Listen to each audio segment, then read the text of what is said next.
E para repercutir a reportagem, conversamos agora por Skype com o professor da Faculdade de Direito da USP e procurador do Estado de São Paulo, Roberto Pfeiffer. Antes de mais nada, obrigado por nos atender aqui via Skype nesse momento da pandemia do coronavírus. Eu gostaria de começar perguntando, professor, com relação a essa questão da alta de preços em momentos de perda de renda, particularmente por essas características da pandemia da Covid-19. Isso seria considerado um crime, mas quais as características para tipificar esse crime?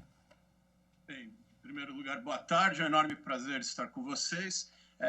Sim, sem dúvida nenhuma, ele pode configurar tanto um crime tipificado na Lei contra a Economia Popular, como também uma infração da ordem econômica, tipificada na Lei de Concorrência, ou uma prática abusiva, tipificada no Código de Defesa do Consumidor.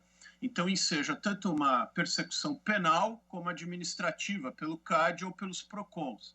A configuração é sempre que essa elevação se der sem justa causa. Qual seria a justa causa? A justa causa é um choque, por exemplo, de um excesso de demanda ou um problema de oferta. É quando não se consegue produzir de acordo com aquela demanda, e isso acaba elevando uma elevação de preço. Porém, quando o comerciante ou o produtor se aproveita de uma situação para simplesmente, sem nenhuma causa justificada, elevar o preço, ele está abusando e pode, então, ser sujeito a toda essa repressão. Agora, de que maneira caracterizada essa, ou uma infração administrativa, ou mesmo incorrendo em questões penais, qual é o procedimento que se adota a partir daí? É necessário haver uma denúncia? O consumidor ele tem de denunciar? O próprio poder público já pode agir de ofício, diretamente, de iniciativa própria? Ele pode tanto agir de ofício quanto colher denúncias. O que vai ser muito importante é ter elementos técnicos, ou seja, averiguar efetivamente quanto está custando, se há realmente alguma pressão, como, por exemplo, algum desabastecimento por importações, alguma restrição de importações, fazer, então, um cálculo técnico correto, mas se situações que houver realmente uma elevação que não tenha qualquer justificativa por um excesso de demanda ou de restrição de oferta, pode haver sem a punição. Isso pode ser instaurado de ofício ou mediante denúncia dos consumidores. No caso, por exemplo, das máscaras e do álcool gel, embora tenha havido um aumento de demanda a partir de um certo momento, mas no momento em que já se formatava a pandemia do coronavírus, já houve um aumento significativo em produtos como o álcool gel, as máscaras, como eu citei. Isso já caracterizaria esse aumento repentino? É apenas uma questão de mercado ou já pode ser caracterizado um abuso?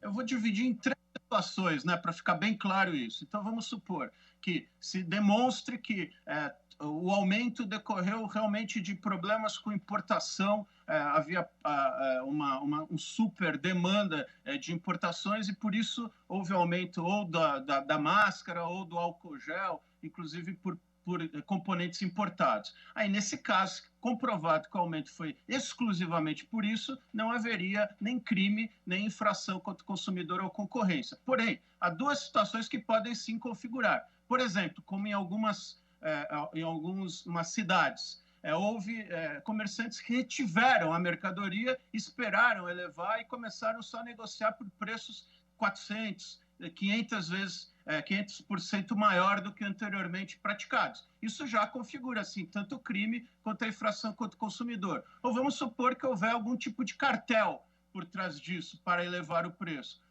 Ou alguém com uma posição dominante, com algum tipo de monopólio sobre aquela, por exemplo, em alguma cidade, elevar o preço também injustificadamente. Aí configura também uma infração que o CAD pode apenar. É preciso ter rigor técnico, mas deixar claro que não se pode aproveitar de uma situação como a nossa para se elevar e ter um lucro abusivo. Nós estamos enfrentando, por conta da pandemia, situações que são absolutamente novas. Por exemplo, com relação aos combustíveis. O petróleo está parado, não está havendo consumo e abaixou-se o preço, inclusive, desse produto especificamente. Se houver um aumento de preço por parte de um proprietário de postos, de um posto de gasolina, de postos de gasolina, ou numa região, é possível que isso é uma situação nova? Isso pode caracterizar, eventualmente, até uma denúncia? Sem dúvida, né? O movimento natural do mercado seria baixar o preço do combustível. Então, isso também, se alguém elevar, pode, obviamente, ensejar uma denúncia.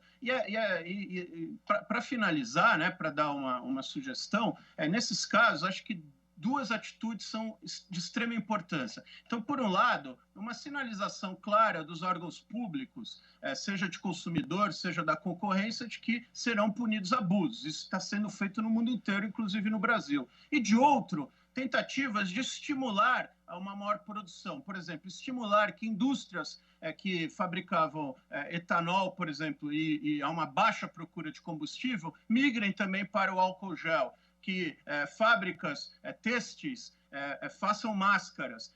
Acho que esse é um tipo bastante inteligente de medida regulatória, que o que se deve evitar, no entanto, são controle de preço, que isso a história brasileira demonstrou que não deu certo. Mas estimular a maior fabricação de produtos que estão em falta será muito importante. E uma sinalização clara de que abusos serão reprimidos também é igualmente importante para que ninguém se aproveite de má fé de um momento tão grave como que estamos vivendo.